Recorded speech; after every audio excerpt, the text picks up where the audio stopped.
आप सभी का स्वागत है प्यारे स्टूडेंट्स मेरे यूट्यूब चैनल में। प्यारे स्टूडेंट्स, आज हम अंतर्राष्ट्रीय पर्यावरण सम्मेलन और संधियों का चर्चा करेंगे। इसको मैं इसलिए चर्चा कर रहा हूँ कि जो जेपीएससी का पीटी का एग्ज़ाम जो होगा पेपर 1 में, ये टॉपिक आपको मिसलेनियस में भी पढ़ना है। तो आज देखते हैं, क्योंकि यहाँ से प्रश्न पूछा जाता है। पहला सम्मेलन है अंतर्राष्ट्रीय मानव पर्यावरण सम्मेलन, जिसको स्टॉकहोम सम्मेलन भी बोलते हैं। पर्यावरण का मैग्ना कार्टा इसको बोलते हैं। वर्ष 1972। निर्णय इसमें क्या लिया गया था? संयुक्त राष्ट्र पर्यावरण कार्यक्रम की स्थापना, मानव विकास एवं पर्यावरण के मध्य संघर्ष को कम करने का प्रयास। दूसरा जो है सो देखिए मॉन्ट्रियल सम्मेलन है 1987 में। ओजोन परत के संरक्षण के लिए प्रथम अंतर्राष्ट्रीय समझौता हुआ था। इसी के अंतर्गत ओजोन दिवस 16 सितंबर को घोषणा की गई थी। चलिए तीसरा देखिए रियो सम्मेलन 1992। एजेंडा 21 स्वीकृति, जलवायु परिवर्तन पर संयुक्त राष्ट्र फ्रेमवर्क कन्वेंशन UNFCCC का जन्म। आगे देखिए चौथा है क्योटो सम्मेलन, क्योटो प्रोटोकॉल भी बोलते हैं। इसका ईस्वी देखिए 1997। GHGs ग्रीन हाउस के उत्सर्जन में वर्ष 1990 के स्तर में 5% की कटौती।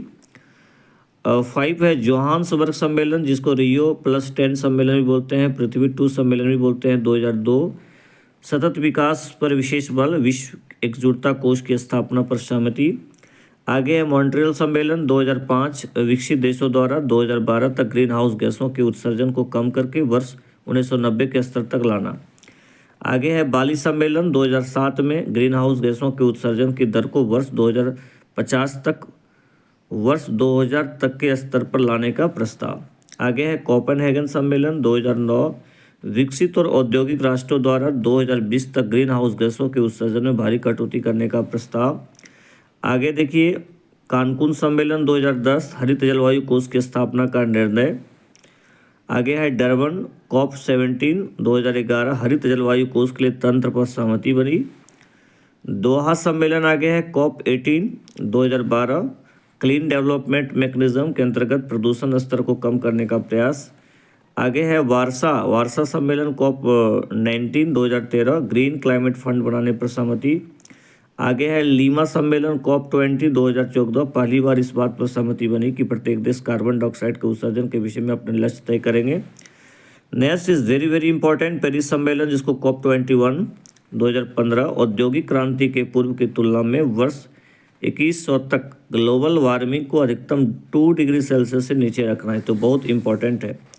आगे है मोरक्को के माराकेश सम्मेलन COP22 2016, पेरिस समझौते को लागू किया गया। आगे है जर्मनी के बॉन सम्मेलन COP23 2017, चरणबद्ध तरीके से कोयले के उपयोग को सीमित करने पर सहमति बनी, हरित इमारतों को स्थापित करने का निर्णय लिया गया। आगे है कैटोवाइस सम्मेलन COP28 पोलैंड में 2018, पेरिस समझौते के क्रियान्वयन पर विस्तृत नियमावली का प्रारूप। आगे स्पेन के मैड्रिड शहर सम्मेलन में COP25 2009, मौसम जनित समस्याओं से प्रभावित देशों के लिए आर्थिक मदद पर विचार किया गया। आगे है ग्लासगो सम्मेलन, यूनाइटेड किंगडम में हुआ था 26 में 2021, कार्बन शुद्ध शून्य उत्सर्जन की दिशा में प्रयास का निश्चय तथा पेरिस नियम पुस्तिका का अंतिम रूप दिया गया। आगे है शर्म अल शेख सम्मेलन मिस्र में COP27 2022, जलवायु संबंधी आपदाओं के कारण प्रभावित गरीब देशों को हुए नुकसान की क्षतिपूर्ति हेतु लॉस एंड डैमेज फंड बनाने पर सहमति। तो ये कुछ इम्पोर्टेंट है और इसको तो आप देख लीजिएगा, है ना। COP28 भी अभी हाल फिलहाल में ही हुए हैं, तो उसका भी डाटा आप इसमें अपडेट कर लीजिएगा, काफ़ी ज़्यादा इम्पॉर्टेंट है। लेकिन ये बहुत ज़रूरी है, क्योंकि मिसलेनियस में ये खंड से आपको 100% प्रश्न पूछा जाएगा। बहुत बहुत धन्यवाद आप सभी को। Please like and subscribe my YouTube channel. This channel will help you to achieve your goal, how to crack the PET examination, how to crack the mains examination, how to crack the interview. So this channel will guide you.